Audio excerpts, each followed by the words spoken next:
ஹாய்ங்க. இன்றைக்கி வெண்டைக்காய் வறுவல் எப்படி செய்யறதாங்க பார்க்க போகிறோம். வாங்க வீடியோக்குள்ளே போகலாம். This video sponsor by SPO digital marketing. SPO digital marketing இந்த வேலை வீட்டில் இருந்தே பண்ணுற மாதிரி பார்ட் டைமாகவும் பண்ணலாம். அதே மாதிரி ஸ்டூடெண்ட்டு, ஹவுஸ் ஒய்ஃபு, வேலை தேடுறவங்க, அதே போல் மொபைலில் ஒர்க் பண்ணுற மாதிரி தான். நமக்கு சோஷியல் மீடியா பற்றியும் கொஞ்சம் தெரிஞ்சிருக்கணும். ஓகேங்களா? எந்த டைம்லனாலும் நீங்கள் ஒர்க் பண்ணலாம். அப்படி உங்களுக்கு விருப்பம் இருந்தால் இந்த நம்பருக்கு கான்டாக்ட் பண்ணுங்கள் வாட்ஸ்அப்பில்.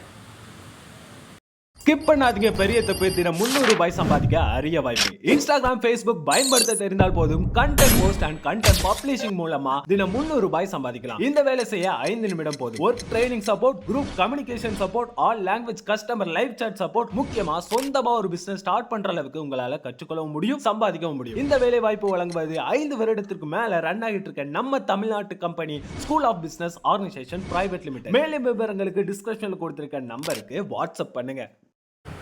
ஹாய்ங்க. இன்றைக்கி வெண்டைக்காய் வறுவல் எப்படி செய்யுதுன்னு பார்ப்போம். நான் இன்றைக்கி வீடியோவாக போடலை, இன்னொரு நாளைக்கு வீடியோவாக எடுத்து போடுறேன். இன்றைக்கி உங்களுக்கு என்னென்ன மாதிரி செய்கிறது, என்னென்ன மாதிரி மசாலா போடுறது அப்படின்னு தாங்க பார்க்க போகிறோம். ஓகேங்களா? இப்போது நான் ஒரு மீடியம் சைஸ் வெங்காயமும் ஒரு தக்காளியும் வெட்டி வச்சுருக்கேன். நல்லா வெண்டைக்காய் நல்லா கொஞ்சம் பொடியாக அரிஞ்சிங்க. அதாவது மீடியமாக பார்த்தீங்கன்னா ஒரு அரை இன்ச்சுக்கு அரியிற மாதிரி அரிஞ்சிங்க. ஏன்னா நம்ம தனியாக காய் விதக்கணுன்னு அவசியம் கிடையாது. ஓகேங்களா? அந்த மாதிரி வெட்டி எடுத்துக்கோங்க. ஓகேங்களா? தேவையான அளவுக்கு எண்ணெய் ஊற்றிக்கிட்டு கடுகு எடுத்து போட்டுக்கிட்டு கொஞ்சோண்டு கருவேப்பிலையும் கொஞ்சோண்டு இந்த வெங்காயமும் சேர்த்து தாளிங்க. தாளிச்சிட்டு அதுக்கப்புறமா வெங்காயம் வதங்கின பிறகு கொஞ்சம் லைட்டாக உப்பு போட்டுக்கங்க. கொஞ்சம் தக்காளி அதுக்கப்புறமா சேர்த்துக்கிட்டு அதுக்கப்புறமா நம்ம வெண்டைக்காவை தனியாக விதக்காதீங்க. ஓகேங்களா? அதிலே போட்டு விதக்கிங்க. ஓகேங்களா? மீடியம் ஃப்ளேம்லேயே வைங்க. நல்லா கொஞ்சம் நமக்கு அந்த குழகுழப்பு தன்மையாக இருக்குது பார்த்திங்களா, அதெல்லாம் கொஞ்சம் சரியாகிற வரைக்கும் நல்லா அப்படியே எண்ணெயிலேயே ஃப்ரை பண்ணுங்கள். ஓகேங்களா? ஆனால் நம்ம அரியிறதுலே காயும் சீக்கிரமாக வேகும். அதுக்கான மசாலாவும் கரெக்டாக போய் காய்களோட சேரும். ஓகேங்களா? அதனால் மீடியமாக அரிஞ்சிக்கிங்க.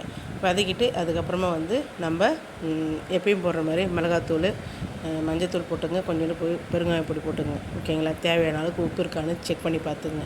எனக்கு தெரிஞ்சு வெண்டைக்காய் வதங்க மேக்ஸிமம் ஒரு 5 மினிட்ஸ், அப்படி இல்லைன்னா ஒரு 10 மினிட்ஸ்க்குள்ளே விதங்கிடுங்க. ரொம்ப நேரமெல்லாம் இது பண்ணணும்னு அவசியம் இல்லை. இதுவே போதுமானது. ஓகேங்களா? அது ட்ரை பண்ணி பாருங்கள். ட்ரை பண்ணி பார்த்துட்டு எப்படி இருக்குன்னு கமெண்ட் பண்ணுங்கள். ஓகேங்களா? இது நான் இப்போ செஞ்சுருக்கிறது நான் உங்கள்கிட்ட சொல்லியிருக்கேன். ஓகேங்களா? இன்னொரு நாளைக்கு நான் வீடியோ போடுறேங்க. ஓகேங்க. என்னோடய வீடியோ பிடிச்சிருந்தா லைக் பண்ணுங்கள், ஷேர் பண்ணுங்கள், கமெண்ட் பண்ணுங்கள். மறக்காமல் என்னோடய சேனலையும் சப்ஸ்கிரைப் பண்ணுங்கள். பெல் ஐக்கானே தட்டிட்டு போங்க. ஓகே ஃப்ரெண்ட்ஸ், நெக்ஸ்ட் வீடியோவில் பார்ப்போம். பாய்.